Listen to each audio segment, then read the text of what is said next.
Welcome back. In this video we're going to be looking at collating data, so collecting data and putting it into a frequency table.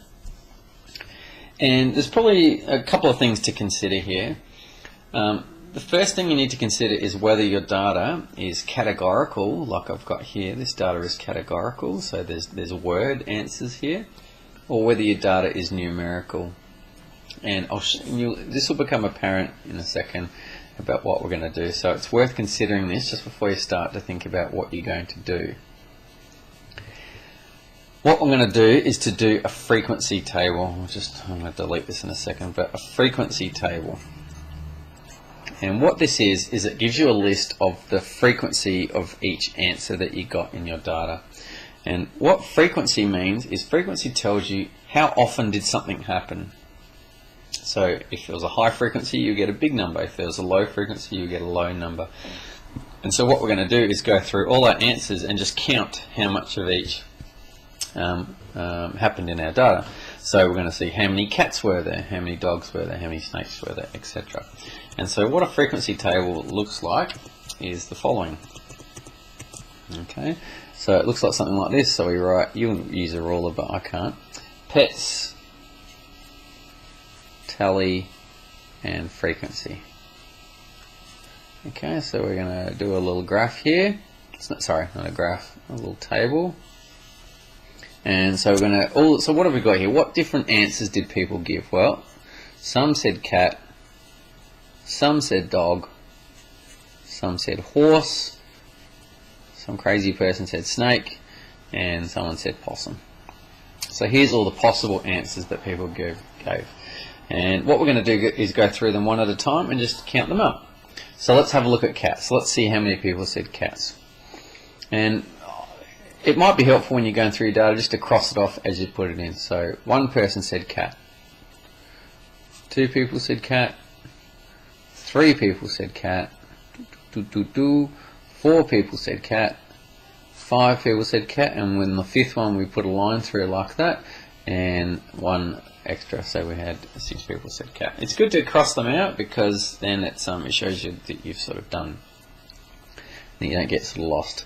How many people said dog? 1, 2, 3, 4, 5 people said dog. 1, 2, 3, 4, 5. How many people said horse? Just the one rich person. And snake? Just the one crazy person. Oh, someone said fish. Pardon me, I better put fish in there as well. Poor old fish. Possum, one person said possum and one person said fish. And we've got everyone. And it's good to see how crossing it out helps you to see that you've got everyone. So remember what frequency means? Frequency means how often did it happen. How often did someone say cat? 6 times. How often did people say dog? 5 times. 1, 1, 1, 1. And so there's our frequency table. And like I said in the last video, the meaning of statistics is to summarize the data. And that's what this has done. Instead of having a bunch of words written down here, we can now look at it and say, well, cat was the most popular, dog was second but not very far behind cats, but then all these other sort of pets were well behind cats and dogs. So it sort of gives you a picture of what's going on. So that's how to do it for categorical data. Let's have a look at numerical data. Now, if we did the same thing that we just did here for this numerical data, it would not make sense. Okay, so in other words, if we wrote down every different possible answer here, so we'd have to write down 151, 147, 131, and each would just have one value. It wouldn't help us at all. It would be really meaningless. It would look stupid. So we don't do that. Okay, so what we do instead is to go, well, how often did a number fall in a certain interval, so in a certain range of values?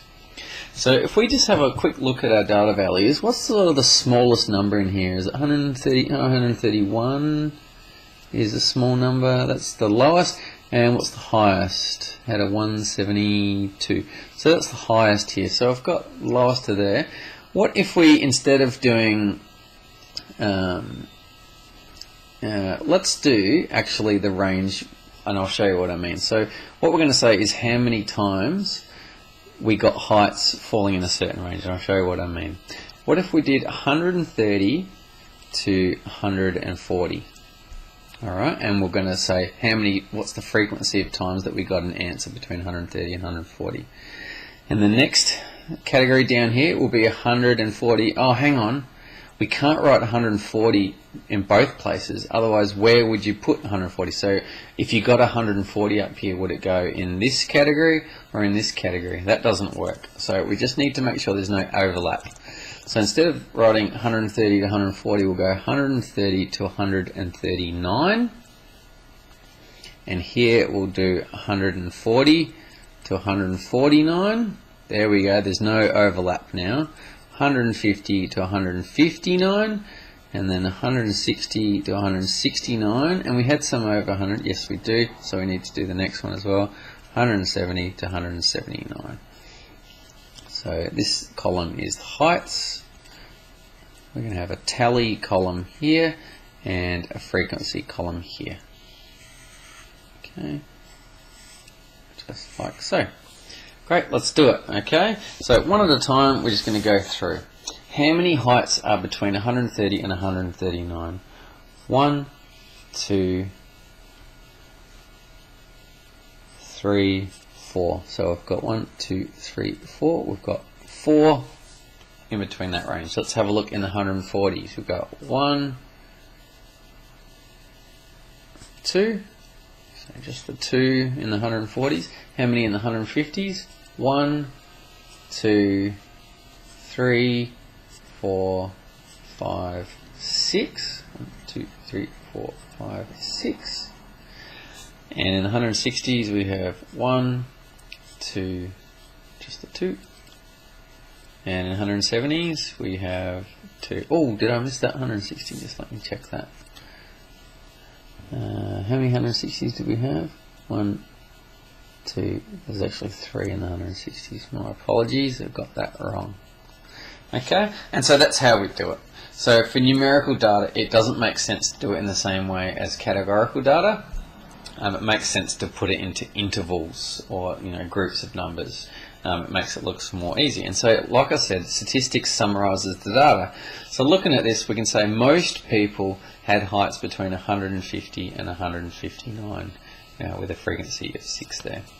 And that's how you do frequency tables. Enjoy.